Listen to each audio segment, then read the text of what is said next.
Have you ever been texting somebody nonstop? The conversations are flowing, the connections, it's there, it's feeling amazing. Then all of a sudden, nothing.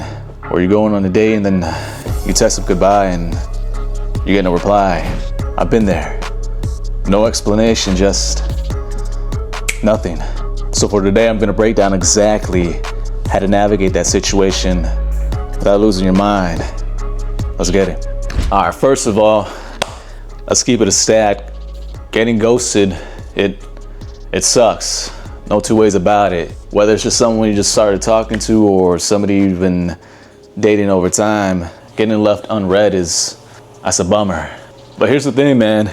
It doesn't necessarily mean that something's wrong with you. Most of the time, it's on the other person not being direct and mature enough to pretty much break it off then and there, like I tell you guys to do all the time. So don't care that sounds like it's a reflection of your worth, because it's not.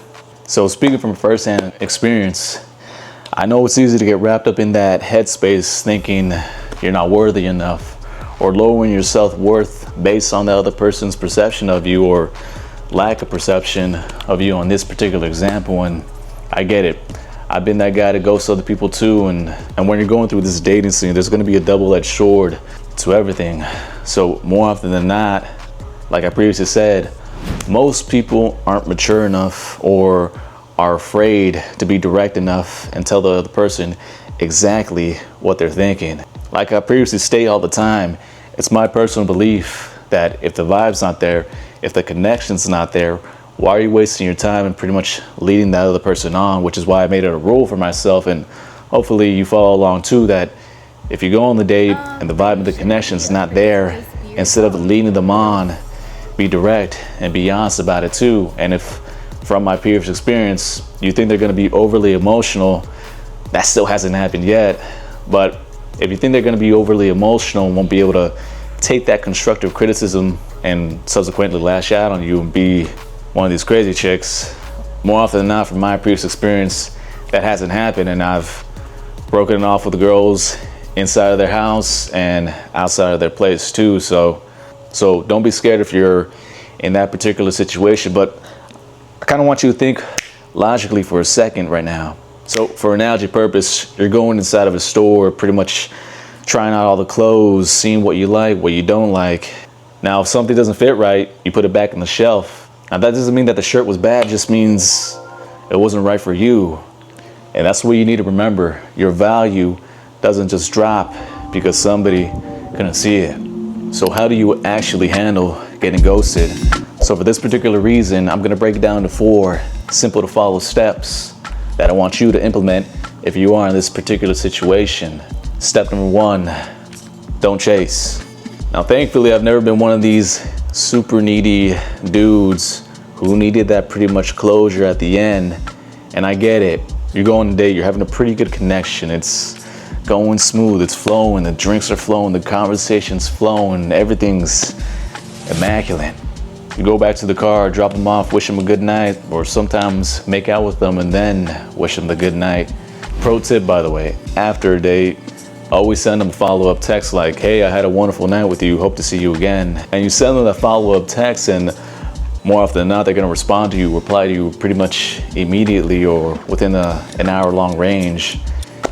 And if you don't get that text, that's the clear indication that they don't want to see you again. And personally, if I don't get that reply back, I'm not one of those dudes that's sending 20 messages back, calling them.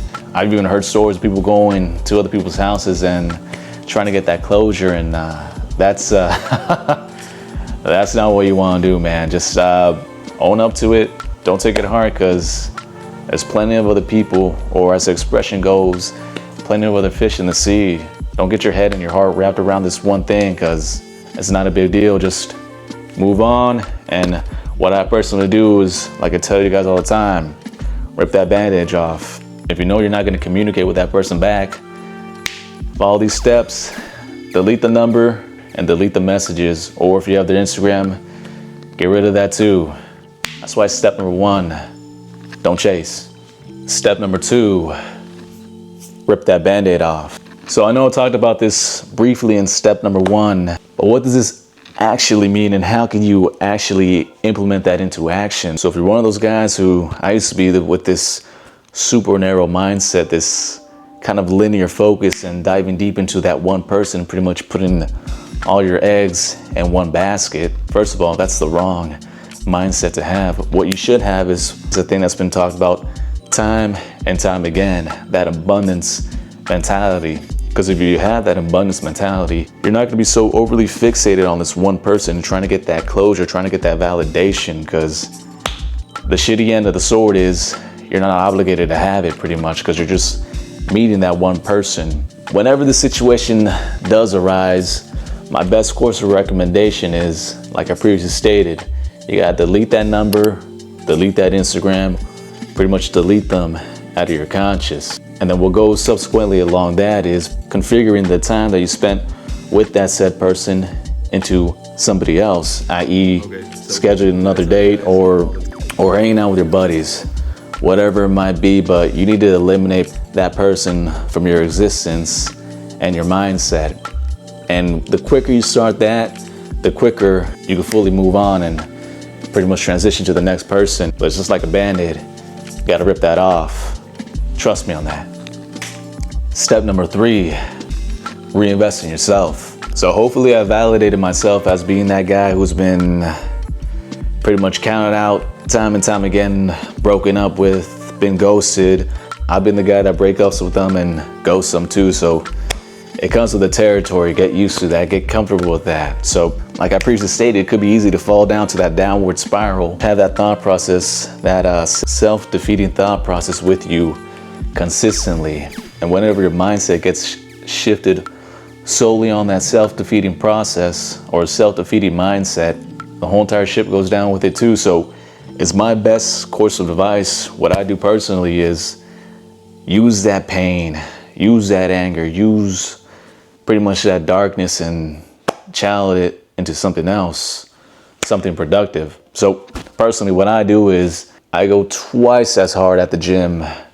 I go twice as hard in trying to better myself. It could be that mental clarity, that mental mindset shift of self-limiting to self-improvement pretty much.